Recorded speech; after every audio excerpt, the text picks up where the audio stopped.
Now let's look at the third approach to developing communication strategy using classical rhetoric, and that involves evoking emotion. And what's important to note is that persuasion is often impossible if we haven't put our audience in the right frame of mind first.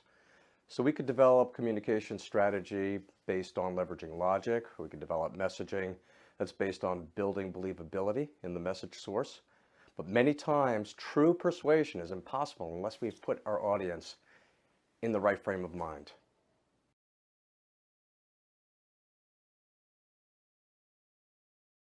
Now, studying all these human emotions would take an entire course unto itself. So let's just focus on some of the main emotions that were studied in the context of classical rhetoric.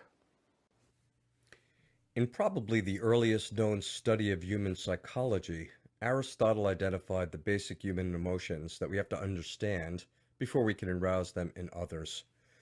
Aristotle spoke about the emotions in opposite terms. That means when he discussed one, he followed it with discussion about its opposite. Here's how he listed the main human emotions. First, anger versus calmness, love or friendship versus hatred, fear versus confidence, kindness versus unkindness, envy versus emulation. So let's take a look at several examples of human emotions, and most importantly, how we can apply them or understand them in real-life communication situations. For instance, let's take the emotions of fear and its opposite, confidence. Aristotle said you arouse fear by creating images of potential disaster or harm, that is, by showing how disastrous outcomes are possible. Here are three different fear-based communication themes or message platforms. Consider first the political candidate's stance. Your tax bill is going to go up 50% if you elect my opponent. Or the communications that might come from a community group campaign. A child is going to get hurt at that corner if we don't install a traffic light. Or an advertiser might warn, you'll never get a date if you don't treat that acne problem of yours. Now, each of these examples shows the negative consequence of an action or an inaction.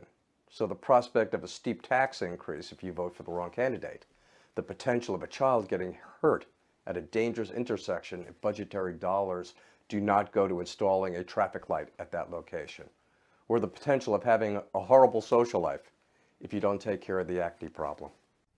So let's sum up with three key takeaways. First, persuasion is often impossible without first arousing the audience's emotions.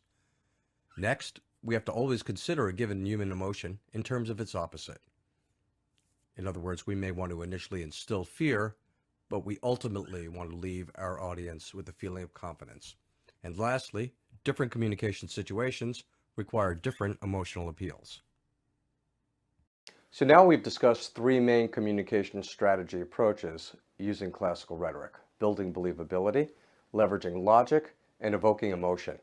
In the next lesson, we'll look at arrangement and outlining and how to take all the information that we have accumulated, all the strategies that we've identified for communication purposes, and how to roll them all up into a powerful communication platform.